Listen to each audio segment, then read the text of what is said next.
Durante anos ele foi apenas o homem do balde e do esfregão. Chegava antes de todos, saía depois que o último soldado ia embora. Ninguém sabia seu nome completo. Na ficha da academia, estava escrito apenas Senhor Miguel, zelador. Enquanto os instrutores gritavam ordens e os recrutas suavam sob o sol da Califórnia, Miguel passava despercebido. Seu uniforme azul estava sempre limpo, as botas velhas, bem engraxadas, e o olhar, aquele olhar calmo de quem já viu o inferno e aprendeu a não comentar sobre ele. Os jovens Siles o cumprimentavam por educação. Bom dia, senhor. Sem imaginar que aquele homem já tinha vivido mais batalhas do que todos eles juntos. Miguel respondia com um aceno discreto e voltava ao seu balde de água, ao silêncio que era seu refúgio. Ninguém sabia que debaixo da camisa de mangas longas havia cicatrizes antigas, nem que o colar de identificação que ele nunca tirava tinha sido gasto, não pelo tempo, mas por lembranças. Para os oficiais, ele era útil. Para os recrutas, invisível. E para si mesmo, apenas uma sombra tentando não ser notada. Mas havia algo em Miguel que intrigava os mais atentos. A forma como se movia menos reta, precisa, como quem aprendeu a economizar energia em situações onde cada segundo podia custar uma vida. E principalmente, o modo como observava os treinos. Não com curiosidade, mas com avaliação, como se analisasse falhas, respirações, ritmos, táticas. O olhar de quem entende. Certa manhã, durante um exercício de resistência, o som do alarme ecoou pela base. Um recruta havia desmaiado durante a travessia da piscina. O instrutor gritava ordens. Os outros corriam em confusão. E antes que qualquer médico chegasse, foi Miguel quem saltou na água. Sem hesitar, sem tirar as botas. Aos 60 e poucos anos, ele mergulhou fundo, trouxe o jovem à superfície e começou as manobras de reanimação com a precisão de um especialista. 1, 2, 3, respira. Os olhos frios e firmes. Os movimentos certeiros. O recruta tossiu, recuperou o fôlego, e o pátio inteiro ficou em silêncio. O comandante Harper chegou logo depois, confuso. Quem foi que fez o salvamento? Pagan. Foi o zelador, senhor. Harper olhou para Miguel com desconfiança. Aquele homem, encharcado, parado ao lado da piscina, parecia deslocado naquele cenário de soldados. Mas havia algo ali, uma familiaridade estranha, algo na postura no tom Duvos, no modo como ele dava 2 passos para trás e dizia, tudo sob controle. Senhor, Harper o chamou no escritório mais tarde. Queria entender como um simples zelador sabia procedimentos de primeiros socorros de nível militar. Miguel, como sempre, respondeu pouco. Aprendi vendo, disse.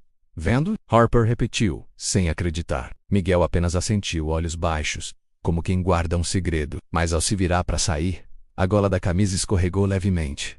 E o comandante viu algo, um símbolo tatuado na base do pescoço. Pequeno, mas impossível de confundir. A insígnia dos Navy Seals menos a caveira com a âncora e as asas. O tempo parou. Harper sentiu um arrepio subir pela espinha. Aquela tatuagem não era um souvenir. Era uma marca sagrada, reservada a poucos, e cada linha daquele símbolo dizia mais do que 1000 palavras. Miguel percebeu o olhar dele e ajeitou a gola. Velhos tempos, murmurou, mas o tom da voz menos baixo, firme, pesado de lembranças não deixava dúvidas. Ele não era um zelador comum. Era um homem que havia vivido algo que a maioria ali jamais suportaria lembrar. Naquela noite, enquanto todos dormiam, Harper ficou em seu escritório, folheando relatórios antigos. O nome Miguel não aparecia em nenhum registro da base.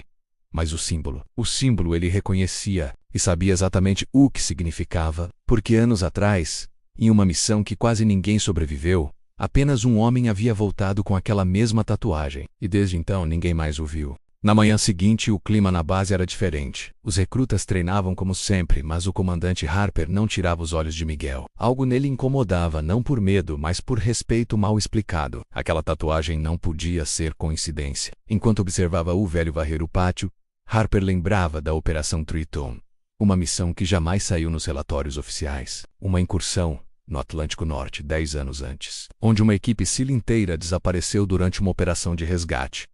Oficialmente, ninguém sobreviveu. Mas extraoficialmente, havia um boato de que um único homem voltou gravemente ferido e depois desapareceu sem deixar rastro. No relatório, o nome Tenente Miguel Santiago.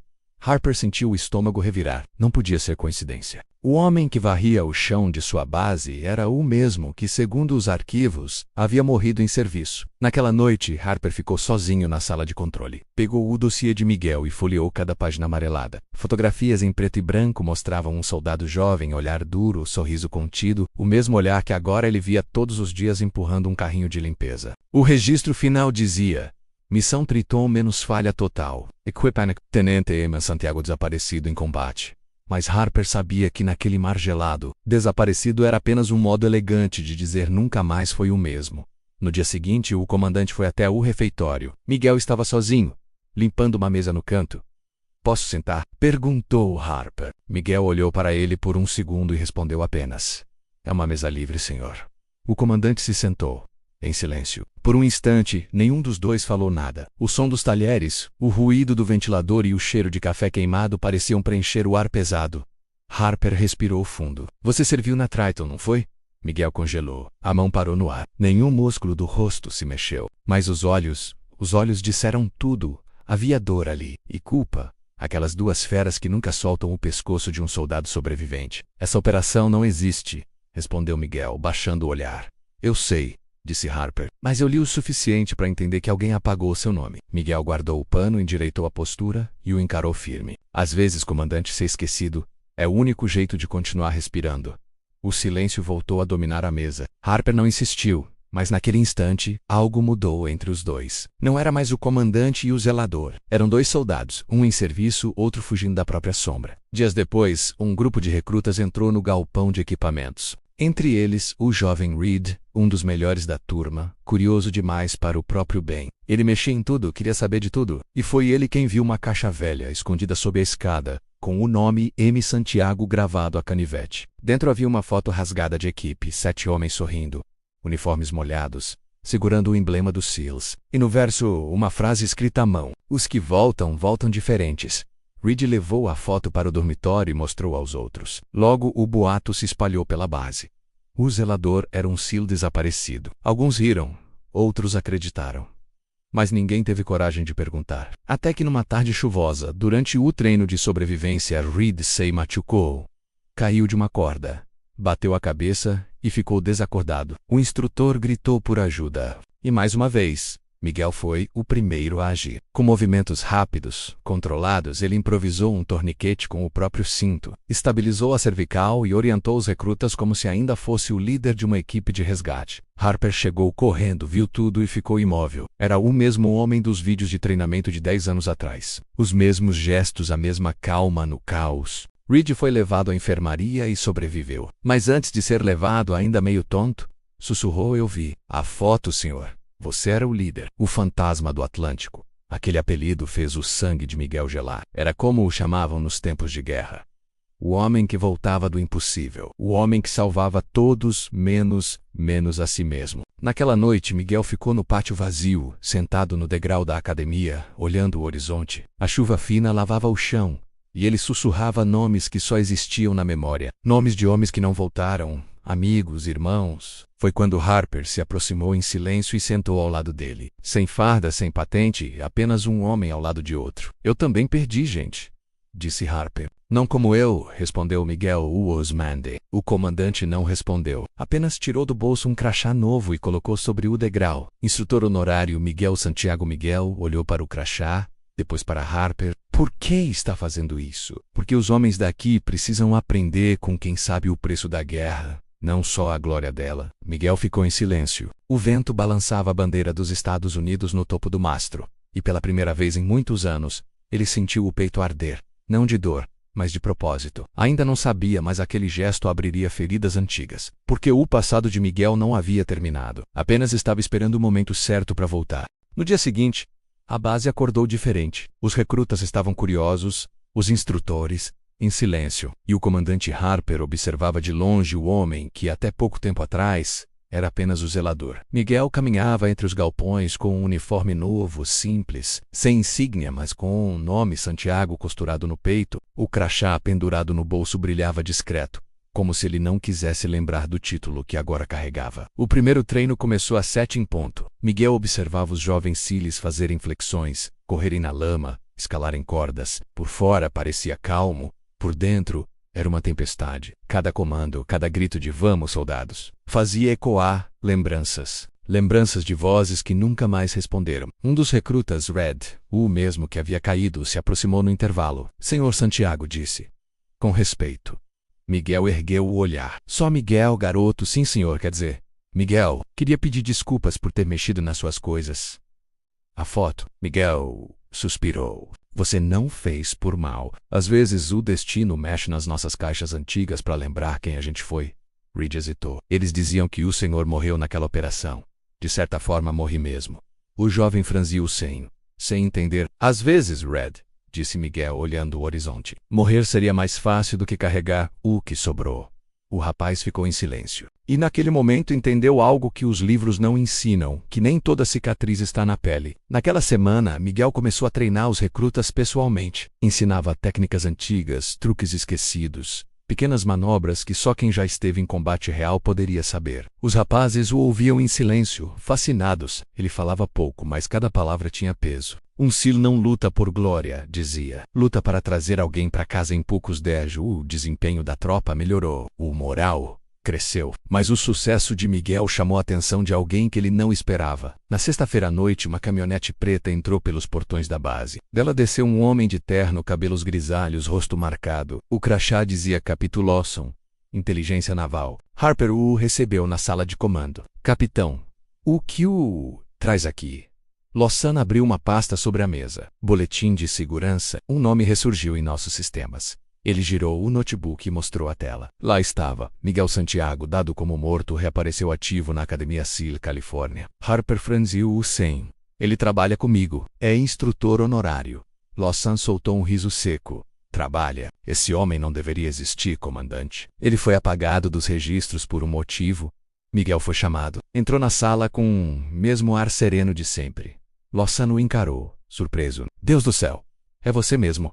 Miguel manteve o silêncio. "Você devia estar morto", disse o capitão. "Pois é", respondeu Miguel. "Muitos deviam." Harper olhava de um para outro, sem entender. "Do que estão falando?" Lawson apoiou as mãos na mesa. "Da Operação Triton, da traição dentro da equipe." O ar ficou denso. Miguel fechou os olhos. "Eu avisei para esquecerem essa história. Você acha que pode enterrar o passado para sempre? Eu enterrei homens." Lawson, resto. "O resto me enterrou depois." O capitão abriu a pasta e tirou uma foto. Era antiga, amarelada, com 7 homens sorrindo. Um deles era Miguel. Outro, no canto, tinha os olhos frios e o mesmo rosto do capitão. Harper entendeu. "Vocês serviram juntos?" "Servimos", respondeu Lawson, "até ele abandonar a equipe e deixar todos morrerem." Miguel se levantou devagar. "Não fui eu quem os deixou morrer. Fui eu quem voltou para buscar vocês. E você sabe disso." Lawson se aproximou. "Mentira. Você fugiu. Salvou a própria pele." Miguel deu um passo à frente. "Você detonou o local antes do resgate." "Eu vi." Os dois ficaram frente a frente, a tensão quase palpável. Harper interveio. "Chega, isso aqui é uma base, não um tribunal." "Lawson, se tem provas, traga-as. Se não tem, saia." Lawson olhou para ele e depois para Miguel. "Provas? Tenho. Uma transmissão interceptada e nela, uma voz que você vai reconhecer." Ele colocou um pendrive na mesa. "Ouça e decida quem está mentindo." Saiu sem olhar para trás. A porta bateu. E o silêncio ficou. Miguel ficou parado, olhando o pequeno dispositivo como quem encara um fantasma. "Vai ouvir?" perguntou Harper. "Não agora. Por quê?" "Porque algumas verdades machucam mais do que as mentiras que as esconderam." Miguel pegou o pendrive e saiu. Do lado do fora, a chuva começava outra vez. Ele caminhou até o alojamento vazio e sentou-se na cama, segurando o pequeno objeto. Lá fora, o trovão ecoava. Lá dentro, o passado voltava a respirar. E pela primeira vez em muitos anos, Miguel teve medo, não de morrer, mas de lembrar. O pendrive ficou sobre a mesa por 3 dias. Miguel acordava, olhava para ele e o deixava lá. Era pequeno, inofensivo menos, mas pesava como chumbo. Cada noite, o mesmo pesadelo. O mar, o barulho de hélices, gritos abafados pela água e o som seco da explosão. O cheiro de combustível queimado. E a frase que ele nunca esqueceu volta para ele, Santiago. "Eu seguro a porta." Naquela manhã de domingo, o sol nascia tímido sobre a base. O pátio estava vazio, exceto por Reed, que treinava sozinho. Ele viu Miguel e se aproximou. "Senhor, o senhor parece cansado." "Só velho, garoto. Cansado é quem ainda tem para onde correr." Reed hesitou. "Posso perguntar uma coisa?" "Perguntar pode. Ouvir a resposta é outra história." O senhor se arrepende de ter voltado? Miguel demorou a responder. O problema nunca foi voltar. Foi o que eu encontrei quando cheguei. Reed ficou sem entender, mas percebeu que era hora de calar. Miguel então se virou e foi até o escritório de Harper. Colocou o pendrive sobre a mesa. Tá pronto? Perguntou o comandante. Nunca estive. Mas vamos lá. Harper conectou o dispositivo. Sonqueado, depois uma voz. Gravação antiga, cheia de interferência. Equipe Triton. Aqui é Alpha 1. Recuem. Repito, recuem. O local está comprometido. E então outra voz, mais próxima, mais fria. Negativo. Detonem agora. Ordem direta do Capitão Lossam. O sangue de Harper gelou. Meu Deus, Miguel fechou os olhos. Foi isso. Eles ainda estavam lá. Lossam mandou explodir o posto antes do resgate. Por quê? Para apagar rastros. A missão não era o que diziam. Não era resgate, era eliminação. Queriam silenciar testemunhas. Harper ficou em silêncio por longos segundos, depois levantou-se. Isso precisa ir para o alto comando. Miguel balançou a cabeça. Não vai adiantar. Já tentaram antes. Ninguém mexe com fantasmas do governo sem virar um também. Mas Harper não era do tipo que se rendia. Então eu mexo e paga o preço. Se for o preço da verdade, pago com gosto. Naquela noite, Lossam voltou à base sem aviso, sem permissão. Entrou na sala de comunicações com 2 homens armados. Cadê ele? Perguntou a um dos guardas. Quem, senhor? O velho Miguel o esperava no pátio, de pé sob a chuva fina, com um uniforme azul escuro encharcado como nos velhos tempos. Lossam parou a poucos metros. Você sempre teve talento para morrer no lugar errado. E você, para mandar outros morrerem no seu. Os 2 se encararam. As mãos imóveis, a tensão cortante. Você devia ter ficado morto, Santiago, talvez. Mas alguém precisava voltar para contar a verdade. Lossam levantou a arma. Antes que pudesse atirar, uma voz ecoou do alto dos alojamentos. Baixe a arma, capitão. Era Harper, acompanhado de Reed e outros recrutas, todos armados. Lossam riu. Acham mesmo que podem me prender? Eu sou a inteligência naval, seus idiotas. Não mais, respondeu Harper. A gravação já foi enviada, e o comando quer te ouvir menos algemado. Lossam deu um passo para trás. Surpreso. Miguel olhou para ele. Você sempre achou que o silêncio era teu escudo. Mas hoje, Lossam, é a tua sentença. O capitão tentou correr. Mas Reed, rápido, o desarmou. Foi o mesmo movimento que Miguel lhe ensinara na semana anterior. O círculo se fechava. Horas depois, Lossam foi levado sob custódia. E pela primeira vez, o nome Miguel Santiago voltou a constar nos registros da Marinha. Não como desertor, mas como herói. No dia seguinte, o pátio da base ficou lotado. Harper reuniu todos. Soldados, disse ele. Há homens que ganham medalhas. E há homens que carregam cicatrizes que ninguém vê. Hoje, honramos um desses homens. Miguel tentou falar, mas a voz falhou. Não fiz nada demais, senhor. Fez sim, respondeu Harper. Ficou em pé quando o mundo inteiro te mandou cair. O silêncio que se seguiu foi o mais respeitoso que a base já teve. E quando a bandeira subiu no mastro, o sol refletiu na tatuagem de Miguel. Agora visível, sem medo, ele a tocou, olhou para o céu e murmurou. Missão cumprida. Mais tarde, sentado sozinho no refeitório, Reed se aproximou. O senhor vai embora? Não. Ainda tenho chão para varrer e garotos para ensinar. Mesmo depois de tudo, Miguel sorriu. Principalmente depois de tudo. E enquanto o jovem saía, Miguel olhou o reflexo da bandeira tremulando no vidro da janela. Pela primeira vez em muitos anos, o espelho devolvia algo que ele achou que havia perdido. Paz. Ele não era mais o fantasma do Atlântico. Era apenas um homem comum, que tinha aprendido o mais difícil dos resgates, o de si mesmo. A força verdadeira não está em quem vence a guerra, mas em quem consegue sobreviver à culpa e ainda escolhe fazer o bem. Se esta história te tocou, curta, comente, compartilhe. E lembre-se, há heróis escondidos nos lugares mais simples. Qual deles você conhece?